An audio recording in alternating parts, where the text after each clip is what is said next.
Good morning, students of Standard 9. Welcome in GEC classes, episode 4. In episode 3, I have discussed about terminating decimal. Okay, and you know very well about what is terminating decimal. Today, I am going to teach you about recurring decimal, conversion of recurring decimal into fraction. And it is a very important topic for examination, for your examination point of view. So don't miss the class. Please subscribe my channel, don't forget to like and share my channel. Okay, so let us see how to convert recurring decimal into fraction. Okay, see here, suppose that 0.3 to the bar and convert it into fraction. How will you solve such type of questions? Okay, it is too easy to solve this type of question. Let us see कैसे आप solve करेंगे इस तरह के question को. देखते हैं, question इस तरह से पूछा जा सकता है, convert 0.3 bar into fraction. Okay, ये डेसिमल में दिया हुआ है, आपको फ्रैक्शन में कन्वर्ट करने हैं. सबसे पहले आप क्या करेंगे, इसमें आपको चेक करना होगा. ये दो तरीके से बनते हैं, ठीक है. उसमें आपको पहले क्वेश्चन देखना होगा किस तरह से क्वेश्चन दिया गया है. अगर डेसिमल के बाद, if after decimal the bar is on the every digit, सभी डिजिट पे बार है, तो उसके मेथड अलग होंगे. किसी खास डिजिट पे, एक डिजिट दो डिजिट पे है, बाकी डिजिट पे नहीं है, तो उसके लिए अलग मेथड होंगे. तो मैं अभी आपको सॉल्व कराने जा रहा हूं वैसे प्रॉब्लम जिसमें सारे पे बार दिए हो. इस पे पहले हम लोग प्रैक्टिस कर लेंगे, तब फिर हम लोग सेकेंड टाइप के क्वेश्चन पे मूव करेंगे. तो लेट अस सी. सबसे पहले इसमें क्या करना है, जो भी क्वेश्चन दिया होगा उसे आप सपोज कर लेंगे. Let x is equal to 0.3 bar. Okay, आप बार का मतलब होता है रिपीटिंग डेसिमल. दैट मीन्स आप इसे ऐसे लिख सकते हो 3 डॉट डॉट. ओके, इसे आप क्या करेंगे, इक्वेशन 1 मान लेंगे. ओके, सेकेंड स्टेप आपको क्या करना है, जितने डिजिट पे बार होगा उतना टाइम्स 10 से मल्टीप्लाई कर देंगे. दैट मीन्स एक डिजिट पे बार है तो आप 10 से मल्टीप्लाई करेंगे, दो डिजिट है तो 100 से मल्टीप्लाई करेंगे, तीन डिजिट पे बार है तो आप 1000 से मल्टीप्लाई करेंगे, 4 डिजिट पे बार है तो 10,000 से मल्टीप्लाई करेंगे. तो सी यार, कितने डिजिट पे बार है, 1 डिजिट पे, सिर्फ 3 पे बार है ना, 1 डिजिट पे बार है, तो कितने से मल्टीप्लाई करेंगे, इक्वेशन 1 को आप 10 से मल्टीप्लाई करेंगे. दो डिजिट होता है यहां पे तो आप 100 से मल्टीप्लाई करेंगे. तो from equation 1 into 10. Okay, first equation को आप 10 से मल्टीप्लाई कर रहे हैं तो एलएचएस में 10x हो जाएगा, और यहां एक एक डिजिट स्लाइड करता जाएगा. पॉइंट से इधर एक डिजिट, 100 से मल्टीप्लाई करते तो दो डिजिट पॉइंट से पहले हो जाता, 1000 से करते तो 3 डिजिट जो है, यानी 333 जो है वो पॉइंट से पहले लिखा जाता है. यहां कितना से मल्टीप्लाई कर रहे हैं, 10 से मल्टीप्लाई कर रहे हैं, तो सिर्फ और सिर्फ एक डिजिट 3 जो है डेसिमल से पहले हो जाएगा. ओके, दूसरा स्टेप ध्यान रखेंगे, थोड़ा सा यहाँ पे कंफ्यूजन होता है. आपने यहाँ पे 0.333 डॉट डॉट डॉट, यानी बहुत सारे 3 हैं, तो आप ये 3 को तो यहां लेते आए, बचा ये 3 और भी आगे इसके 3 थे, आप एक और 3 लिख लेंगे, आपको वो आगे सॉल्व में इजी होगा. देखिए यहां से पॉइंट के बाद जितने भी डिजिट होंगे उतने बराबर रखेंगे. 3 है तो 3 डिजिट यहां पे भी रख देंगे आप. ठीक है, इसे आप मान लें इक्वेशन 2. ओके, अब क्या करना है, हमेशा इक्वेशन 2 को फर्स्ट से सब्ट्रैक्ट कर देना है. फ्रॉम इक्वेशन 2 माइनस 1, दो में से हमेशा फर्स्ट इक्वेशन को सेकेंड इक्वेशन को फर्स्ट इक्वेशन से सब्ट्रैक्ट करना है. 10x इज इक्वल टू 3.333, ये आपका सेकेंड इक्वेशन था. फर्स्ट इक्वेशन क्या है, x इज इक्वल टू 0.333. देखिए ये हमेशा बैलेंस करना है, सेम डिजिट आना चाहिए. ठीक है, सब्ट्रैक्ट करने जा रहे हैं तो 10x में से 1x जाएगा, यहां 1 छिपा हुआ है, 9x. यहां से सब्ट्रैक्ट कीजिए, 0 0 0 0.3 में से 0 गया 3, that means x is equal to क्या हो गया 3, इसका मीनिंग कुछ नहीं होता 3, और ये ट्रांसपोज रूल इस्तेमाल कीजिए, मल्टीप्लाई में इधर आकर डिवाइड में, then x is equal to 3/9 1/3, x is equal to 1/3, that means you can say that 0.3 bar is equal to, यही क्वेश्चन पूछा गया था, 0.3 बार को आप फ्रैक्शन में कन्वर्ट कर दीजिए, क्या हो जाएगा ये 1/3 हो जाएगा, ये आपका answer. Okay, now let us see more questions based on this topic, how to solve. See simply change some question, convert 2.45 bar into fraction. Okay.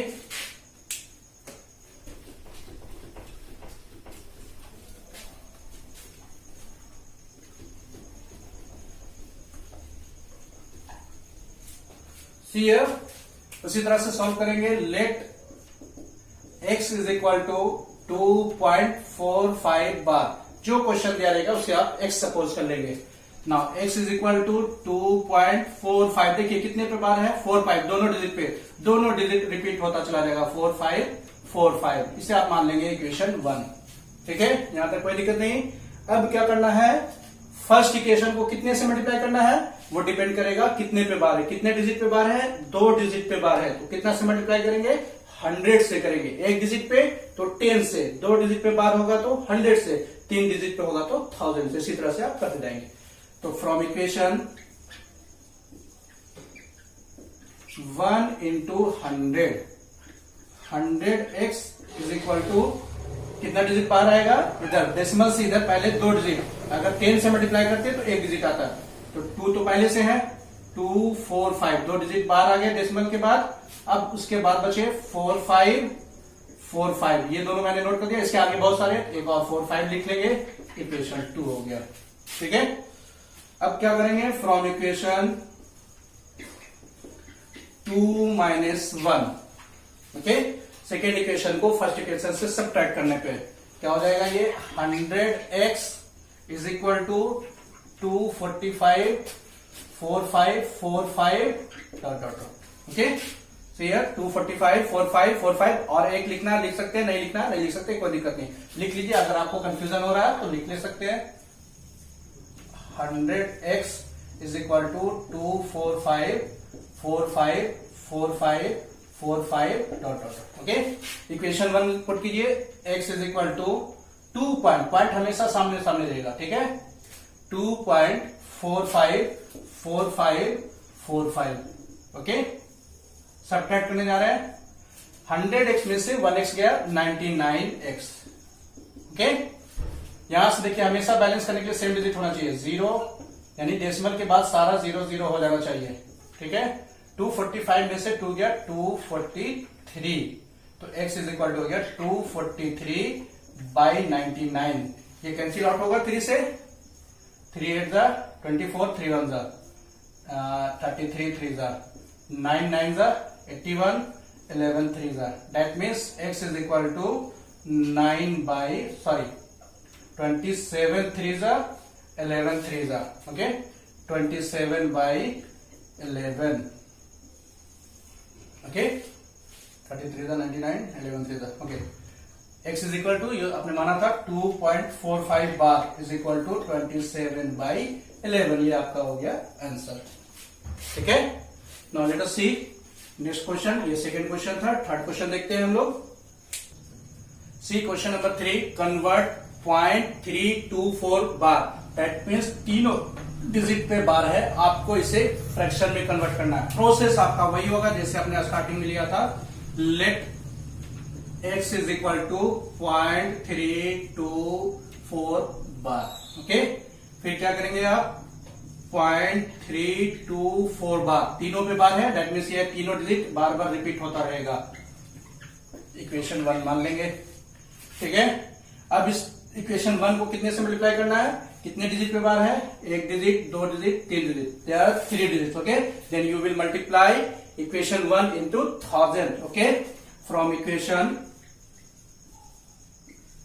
1 into 1000, that means 1000x is equal to 3 digit बाहर आएगा 324 ये 324 लिख लिया। इसके आगे भी बहुत सारे 324 है, आप एक और लिख सकते हो 324 इक्वेशन मान लीजिए 2।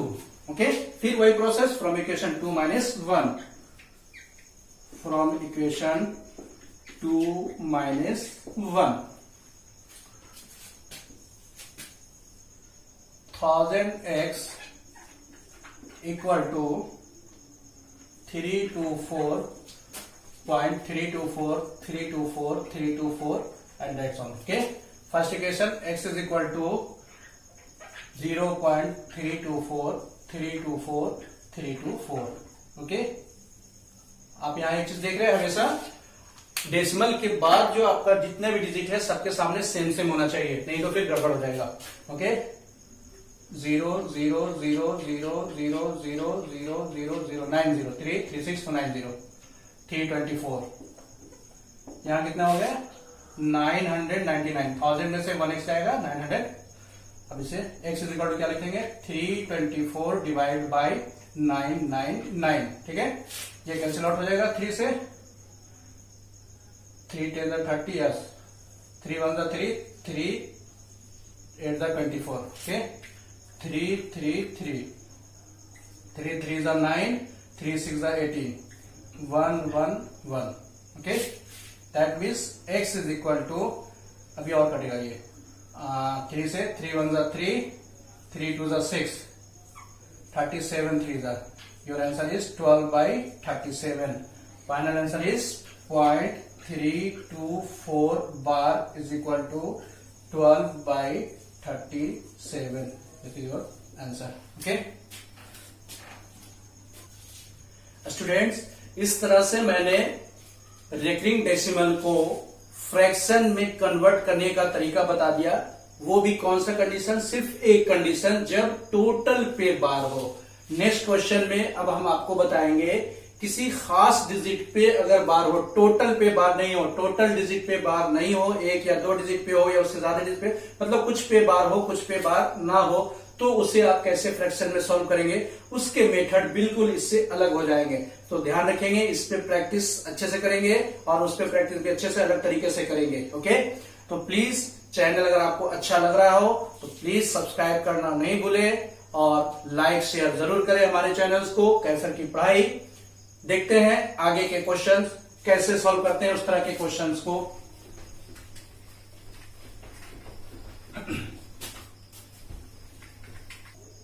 See here question number 5, convert 0.17, सिर्फ 7 पे बार है, इनटू फ्रैक्शन। ओके, अब देखिए यहाँ पे क्वेश्चन बिल्कुल चेंज हो गया। वहां पे क्या था, दोनों डिजिट पे बार मिल रहा था, लेकिन यहाँ सिर्फ एक डिजिट पे बार मिला, तो इसके तरीके बिल्कुल अलग हो जाएंगे उस मेथड से।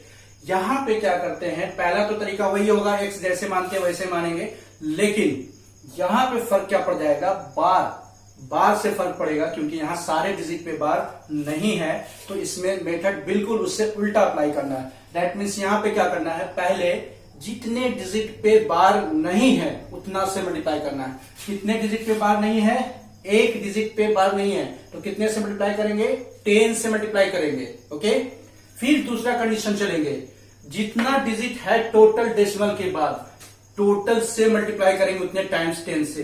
देखिए कितना डिजिट है टोटल, 2 डिजिट है 1 और 7, तो 100 से मल्टीप्लाई करेंगे। यहां 3 इक्वेशन फॉर्म करेंगे। ओके, और सेकेंड और थर्ड इक्वेशन से हम लोग उसके हेल्प से सॉल्व करेंगे, इसके वैल्यू को फ्रैक्शन में कन्वर्ट करेंगे। तो सी हियर, जब आप प्रॉब्लम सॉल्व करेंगे तो क्लियर हो जाएगा। पहला मेथड बनेगा, let x is equal to 0.17 bar. Okay, that means ये 1 पे बार नहीं है, x is equal to 0.1, that means repeat कौन सा टर्म होगा, सिर्फ डिजिट 7 जो होगा वो बार बार रिपीट होगा, इसे आप इक्वेशन 1 मान लेंगे। ठीक है, अब यहां पे देखेंगे कितने डिजिट पे बार नहीं है, एक डिजिट पे बार नहीं है, दैट मीन्स आप 10 से मल्टीप्लाई करेंगे। 2 डिजिट पे बार नहीं होगा तो आप 100 से मल्टीप्लाई करेंगे। 3 डिजिट पे बार नहीं होगा तो आप 1000 से मल्टीप्लाई करेंगे। समझ रहे मेरी बात को, दैट मीन्स यहां पे जितने पे बार होगा उसको इग्नोर करना है। ठीक है, तो फ्रॉम इक्वेशन 1 इंटू 10, ओके। तो 10x इज इक्वल टू, एक डिजिट बाहर आएंगे इधर, 1.777, इक्वेशन 2 मान लीजिए। पहला कंडीशन ये हो गया। दूसरा स्टेप क्या करना है आपको, जितना डिजिट है बार पे है नहीं है, दोनों डिजिट मिला करके उतना टर्म से आपको 10 टाइम्स मल्टीप्लाई करना है। तो देखिए 1 1 2 0, तो कितना से मल्टीप्लाई करेंगे, 100 से मल्टीप्लाई करेंगे। 2 डिजिट है यहाँ पे तो 100 से मल्टीप्लाई करेंगे। किसको, इक्वेशन 1 को ही हमेशा सॉल्व करेंगे, इक्वेशन 1 को ही।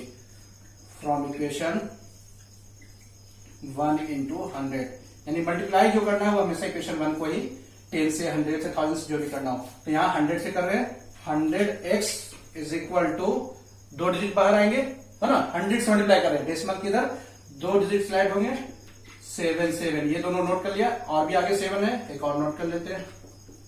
अब यहाँ पे आपका इक्वेशन 1 का मामला खत्म, अब इसकी कोई जरूरत नहीं है। अब आप सेकेंड और थर्ड से सब्ट्रैक्ट कर देंगे, थर्ड को सेकेंड से सब्ट्रैक्ट करेंगे तो आपको इससे वैल्यू मिल जाएगा इसके फ्रैक्शन फॉर्म में, ओके। फर्स्ट इक्वेशन का सिर्फ आपको हेल्प लेना है इसे 2 इक्वेशन फॉर्म करने के लिए। तो now let us see from equation 3 minus 2, 100x equal to 17.777 dot dot.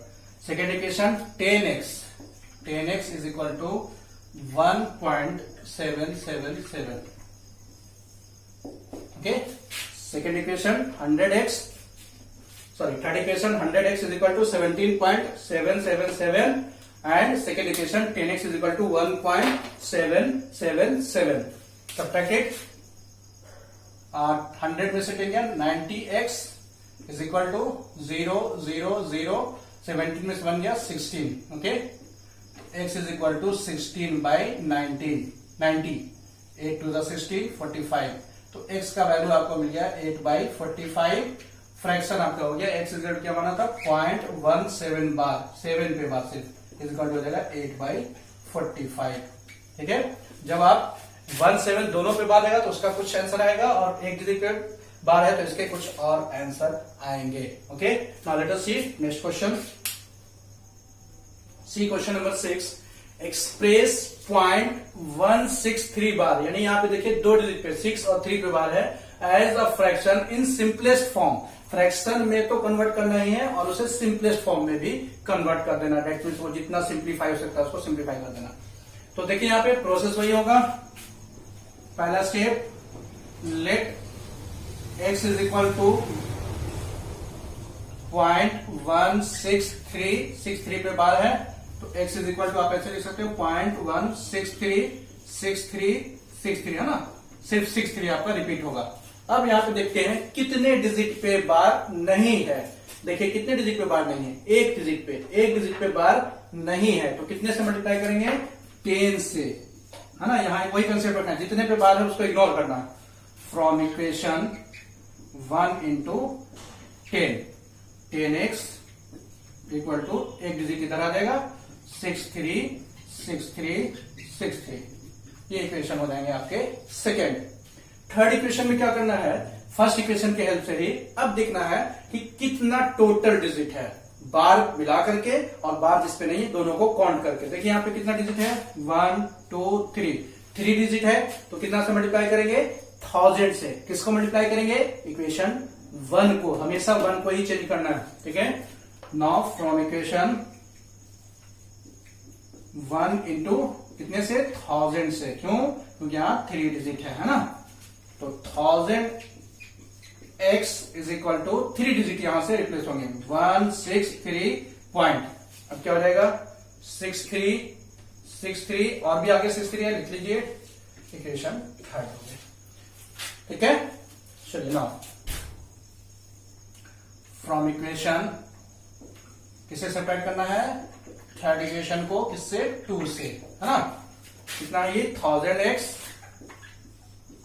is equal to 163.636363, okay. Second equation is 10x is equal to 1.636363, subtract कर दें, 1000 में से 10x जाएगा 990x is equal to 0 0 0 0 0 0 6 0 point 3 में से 1 गया 216 then x is equal to 162 by 990 81 से कटिए से 2 से 2 4 8 1 9 2 9 18 2 5 that means x is equal to 81 by 495 3 से भी कट जाएगा ये 27 3 1 3 3 6 18 3 5 और ये कटेगा भी 9 3 3 5 15 3 5 15 that means x is equal to 9 by 55 that means you can write as 0.16363 पे बार is equal to 9 by 55 this is your answer okay तो आई होप आपको किसी भी तरह के रिकरिंग डेसिमल को फ्रैक्शन में कन्वर्ट करना आ गया हो गया समझ में आ गया। अब आप लोग इस तरह के क्वेश्चन को बहुत इजी तरह से हैंडल कर सकते हैं सॉल्व कर सकते हैं। तो अब आप इससे बेसिस RS सरवाल के एक्सरसाइज 1B के बाकी बचे हुए क्वेश्चन एपिसोड 3 में मैंने आपको 1 और 2 क्वेश्चन करवाए थे एक्सरसाइज 1B के। अब आप 1B के बाकी बचे हुए क्वेश्चंस को नोट कर लें, जिनके पास बुक नहीं है वो नोट कर लें और उसे सॉल्व करेंगे। आपको किसी तरह का भी कोई प्रॉब्लम होगा आप कमेंट में जरूर देंगे, उस क्वेश्चन को मैं सॉल्व कर दूंगा नेक्स्ट एपिसोड में। तो देखिए questions, see question number 3 of exercise 1B, express each of the following as a fraction in simplest form. मैंने इस तरह के क्वेश्चन एपिसोड 4 में करवा चुका हूं, तो आप इसे इजी वे में आप क्वेश्चन 8 क्वेश्चन दिए गए हैं आप सॉल्व कर लेंगे। 4th क्वेश्चन है, सिर्फ आपको चेक करना है, ट्रू और फॉल्स बताने हैं और उसके साथ साथ रीजन देने हैं। तो सी है question number 1, every natural number is a whole number. Every rational number is a whole number, true, because जितने भी नेचुरल नंबर है वो होल नंबर होंगे। होल नंबर मीन्स 0 से स्टार्ट होंगे इनफैक्ट तक, और नेचुरल नंबर मीन्स 1 से स्टार्ट होंगे इनफैक्ट तक। दैट मीन्स होल नंबर में नेचुरल नंबर ऑलरेडी इंक्लूड है, तो ये स्टेटमेंट आपका हो जाएगा true statement. Okay, see every whole number is a natural number, ये उसका रिवर्स हो गया, ये फॉल्स हो जाएगा क्योंकि whole number means 0, natural number में 0 नहीं होता है। दैट मीन्स ये हमारा स्टेटमेंट फॉल्स हो जाएगा। Every integer is a rational number, जितने भी इंटीजर्स हैं चाहे वो पॉजिटिव हो चाहे वो निगेटिव हो वो रेशनल नंबर कहलाते हैं, तो ये सही हो जाएगा, ये ट्रू स्टेटमेंट है। See question number 4, every rational number is a whole number, जितने भी रेशनल नंबर हैं वो होल नंबर होंगे। बिल्कुल गलत स्टेटमेंट है ये। जितने भी रेशनल नंबर मीन्स p/q के फॉर्म में 2 1 वो होल नंबर होंगे, कोई जरूरी नहीं है। 3/4 होल नंबर नहीं है, फ्रैक्शन में है, तो ये फॉल्स स्टेटमेंट हो जाएंगे। Okay, every terminating decimal is a rational number, मैंने बताया जितने भी टर्मिनेट करेंगे टर्मिनेटिंग डेसिमल होंगे वो फ्रैक्शन में लिखे जाएंगे, यानी कि वो रेशनल नंबर होंगे, तो ये हमारा ट्रू स्टेटमेंट हो जाएगा। Every repeating decimal is a rational number, अभी आपने देखा जितने भी रिपीटिंग डेसिमल है जो बार पे देख रहे थे, रेकरिंग डेसिमल देख रहे थे, वो सारे को आप फ्रैक्शन में कन्वर्ट कर रहे थे। फ्रैक्शन में कन्वर्ट करने का मतलब आप p/q के फॉर्म में लिख रहे थे, so we can say that it is a true statement. Okay, now 0 is a rational number, yes of course, because 0 is written as 0/1, p/q के फॉर्म में लिख सकते हैं, तो ये भी हमारा ट्रू स्टेटमेंट है। ठीक है, तो ये क्वेश्चन तो मैं सॉल्व कर दिया। 3rd क्वेश्चन आप प्रैक्टिस कर लेंगे, आपके लिए अच्छा होगा। ठीक है, इस तरह के क्वेश्चन बोर्ड में आपके फाइनल एग्जाम में जरूर एक क्वेश्चन आएंगे, 9th के फाइनल एग्जाम में और टर्म 1 में। Okay, thanks to watching today's class. In next episode I will start irrational number. Okay, अभी तक मैं पढ़ा रहा था आपको रेशनल नंबर, अब हम लोग इरेशनल नंबर के बारे में नेक्स्ट क्लास में चलेंगे। वो भी अपने आप में काफी इंपॉर्टेंट है, उससे भी क्वेश्चन पूछे जाते हैं, तो please watch my channel. Thanks to all of you to listen me. Have a nice day.